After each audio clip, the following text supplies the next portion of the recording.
Fala, Giovanni. E aí, bom? Aqui, ó, vou te mandar aqui o que eu tenho para falar aqui sobre o teu caso, tá? Bom, a gente pode... O seu caso é um caso complexo porque ele exige várias e várias especialidades da odontologia, né? E a principal delas era as dores, né? A questão as dores, não, o bruxismo, né? O desgaste do dente e tal. Mas vamos pensar o seguinte, eu vou te passar aqui tudo que a gente encontra de defeito, tá? E aí a gente vê o que a gente vê como prioridade para arrumar, beleza? Bom, vamos lá então. Primeira coisa que eu tenho que te falar é o seguinte, uma questão esquelética, que eu já falei isso com você algumas vezes, né? Mas só para a gente citar. E eu vou pegar como exemplo, eu não tenho a sua foto de perfil aqui, mas para a gente ver.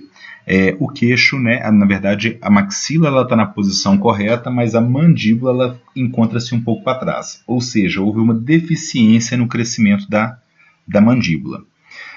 Para o paciente, ele fala assim, mas eu não sinto nada com isso. E por que ele não sente nada? Porque ele sempre mastigou assim, ele sempre esteve assim. Então, para o paciente, ele não consegue perceber, ele não tem uma base de comparação de que eu mastigava melhor, né? Ele não consegue pensar isso, porque sempre foi desse jeito, tá? E aí eu vou usar um paciente aqui como base de comparação. Então, essa paciente aqui, ela tem a mesma questão que você, né? A mandíbula um pouquinho para trás. E aí, como que a gente percebe isso? Primeiro, porque sempre na foto ela tá jogando, ela tá dando uma roubada, jogando a mandíbula para frente, tá? Para disfarçar um pouquinho o perfil. Então, aqui, ó, quando eu vejo, olha aqui, ó, ela tem uma linha queixo-pescoço mais diminuída, tá? E a gente vê o queixo aqui um pouquinho para frente. Mesmo assim, ela está ainda projetando, jogando o queixo um pouquinho para frente. E nesse caso aqui, ela, na verdade, ela veio por causa dessa papada que ela tinha. Vou colocar aqui para você ver. Aqui, ó, essa papada aqui, ó. Qualquer semelhança, mera coincidência, viu? Qualquer semelhança. E aí, essa moça, eu falei com ela, pessoal, eu consigo resolver seu problema só com o aparelho, né? Mas realmente existe uma questão da mandíbula estar mais para frente. Ela falou assim, não, eu quero fazer a cirurgia. Foi um paciente que já quis, que já preconizou a cirurgia. Muito mais por uma questão estética, mas na verdade, no final das contas, ela até tinha razão. E aí aqui eu vou te mostrar o resultado que aconteceu no rosto dela.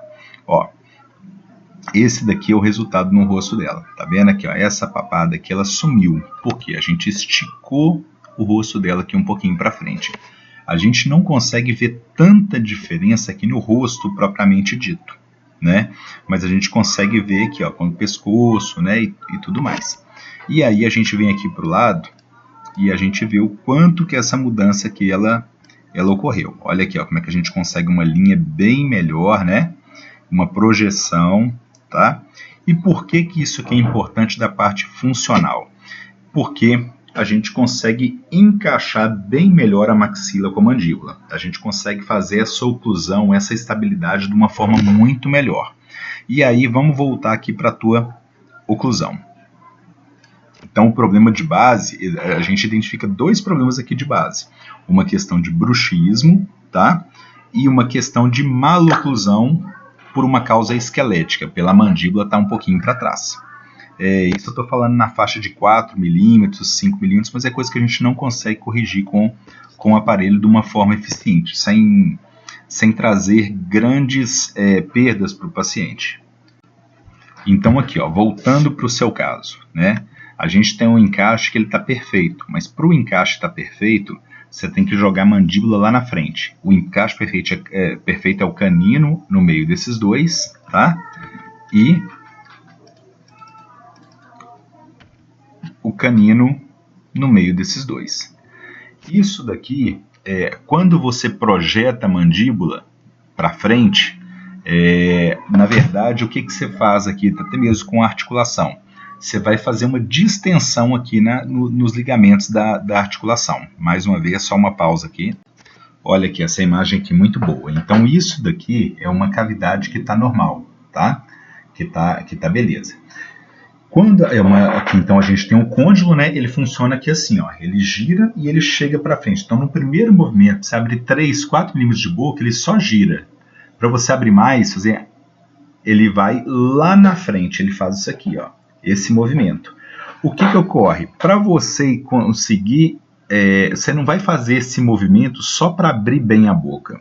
Você está fazendo esse movimento várias vezes ao dia de jogar, né, a mandíbula para frente, simplesmente para você ter esse contato ideal. Então, você acaba forçando demais toda essa estrutura aqui de ligamentar, né? Todos esses ligamentos, né? Que eles vão ficar praticamente metade do tempo fora da cavidade que ele deveria estar, e isso vai estirando toda a musculatura que nós temos aqui. Por que isso é importante, né? Então, isso aqui, às vezes, a gente até que é dentista, a gente fica meio com preguiça de explicar isso para o paciente, porque o paciente não vai entender, cara, mas é super importante você entender isso. Imagina o seguinte, você está forçando toda hora, você está tirando esse côndilo do lugar que ele deveria estar, enquanto deveria ter isso aqui ser feito poucas vezes ao dia. O resultado é que existem desgastes, né, que são irregulares, e isso ao longo do tempo ele vai causando outros problemas, né, principalmente estalos e dores na articulação ao longo do tempo, especialmente em pacientes bruxistas. Então, voltando para o seu caso. Aqui já deu para entender, mas na verdade, você pode fazer exercício de jogar a mandíbula para trás. Tá? Jogar essa mandíbula para trás, você vai ver que esse dente ele vai parar mais ou menos aqui nesse rumo, ou então até um pouquinho mais para trás aqui ainda. Ele vai estar uns 3 a 4 milímetros. Normalmente, o que eu faço para mostrar isso para o paciente? Eu coloco uma marquinha aqui, ó, e aqui, no meio desse dente e no meio desse dente. E a gente vê o quanto que ele arredou para trás, né? Quanto que ele chegou para trás. Bom, tratar isso apenas de uma maneira, né? É cirurgia ortognática, cirurgia de reposicionamento da mandíbula. Ué, Cristiano, ninguém nunca me falou isso, né, e tal, existe a possibilidade de se fazer e tudo mais. Beleza, a gente começa a desenrolar essa ideia aqui, ó. Cristiano, jamais vou fazer isso. Isso é uma cirurgia que faz no hospital, com anestesia geral, né? E tudo mais. Que o paciente precisa de um tempo de recuperação, que ele vai precisar ali de uns 15 dias ali de recuperação, de alimentação líquida ou pastosa. Então, isso daqui, ele é claro que é uma cirurgia que é meio complexo, né, e tal. Isso aqui, na verdade, é o meu dia a dia mesmo, é a minha grande especialidade, é isso aqui.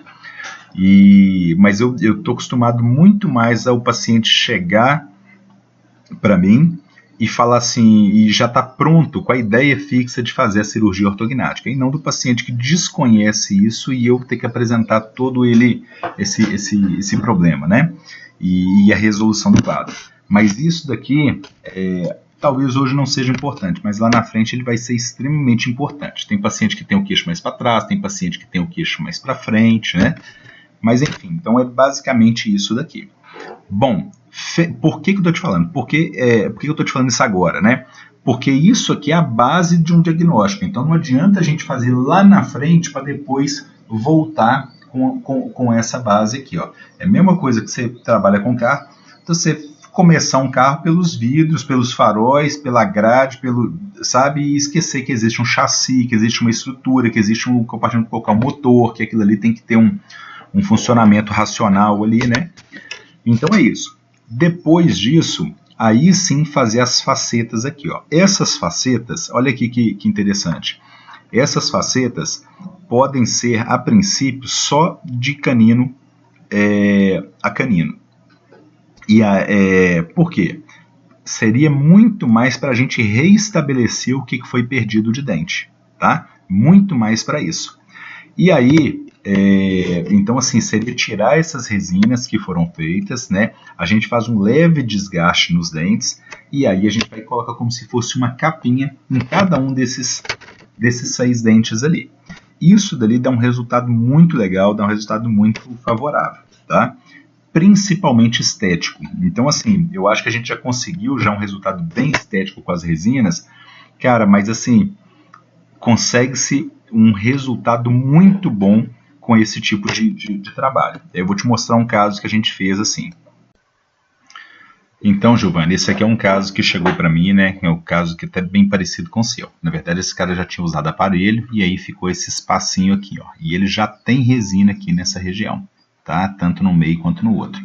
Então, a proposta foi inicialmente fazer resina. Aí a gente fez aquele trabalho que era bem parecido com o seu, né? A gente fez na verdade, fez o mock-up. Aqui eu perdi aqui a foto aqui, mas enfim, fiz um mock-up para ele aprovar, ele aprovou, e aí essa aqui já é com as resinas, tá? Então aqui fiz o polimento, até um pouquinho sangrando, foi no dia que fiz as resinas. Então ele saiu desse daqui para esse estado. Teoricamente ficou muito bom e tal, deu uma melhorada muito boa, tinha um espaço grande aqui, eu tive que aumentar bastante aqui. Só que depois de um tempo, ele voltou lascando essas resinas todas aqui, ó. E ele fumava também, então aqui vai tendo resíduo de alimento, né? Resultado disso, não gostamos, né? Eu já tinha refeito para ele esse dentinho aqui, salvo engano. E aí a gente foi e resolveu trocar isso aqui por porcelana. E aí, trocando isso aqui por porcelana, foi esse daqui, ó. Aí beleza, aí eu tirei todo a resina que tinha, deixei o dente natural. Olha que situação aqui. E aí depois ele já com as porcelanas. Esse aqui são um trabalho em porcelana. Só para você ter uma ideia aqui da comparação, né? Olha aqui, um espaço muito grande para ser fechado, mas conseguiu, mas principalmente por essa estética aqui, ó. Aí olha aqui, ó, ele é antes, né? Da gente fazer. Ele depois das cerâmicas, das porcelanas já pronta.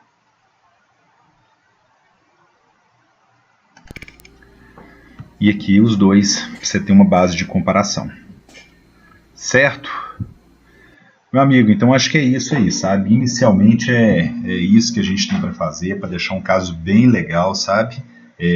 Se existir alguma possibilidade, né, de algum interesse de você fazer essa cirurgia para correta correção, eu acho muito apropriado, senão a gente vai trabalhar com o que tem mesmo, tá?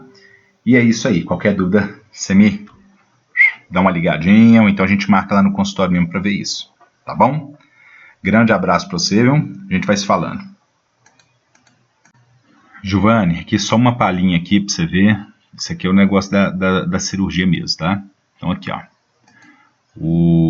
Então aqui, ó, esse paciente tem um queixo um pouquinho para trás também, né? Embora é um caso até parecido com o seu. Só que ele tem uma exposição aqui, ó. Quando eu olho ele de frente, ele tem uma exposição maior dos dentes, sabe? E enfim, então isso aqui como é que é feito esse planejamento. Só para você ter uma ideia disso aqui, ó.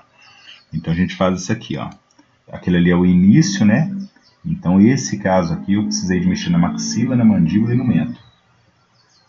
Então eu fiz uma correção aqui, ó. Ele tinha os dentes de baixo, da frente, de cima muito aparecendo. Eu levantei um pouquinho e girei para trazer a mandíbula para frente também. Isso não foi suficiente, eu tive que trazer o queixo também um pouquinho para frente. Qual que é o resultado disso, né, para o paciente, no perfil dele ali, ó? Então ele traz isso daqui, ó. Depois eu corrigi, é lógico que o lábio acompanha, né, e tudo mais, mas isso aqui é só para ter uma noção, né, ali, ó, na boca do paciente, né? Entendeu? Acho que é isso aqui, cara. Agora acho que eu consegui resumir tudo aqui explicar bem aqui tudo que tá envolvido no teu caso. Certinho, meu amigo? Grande abraço aí, a gente vai falando.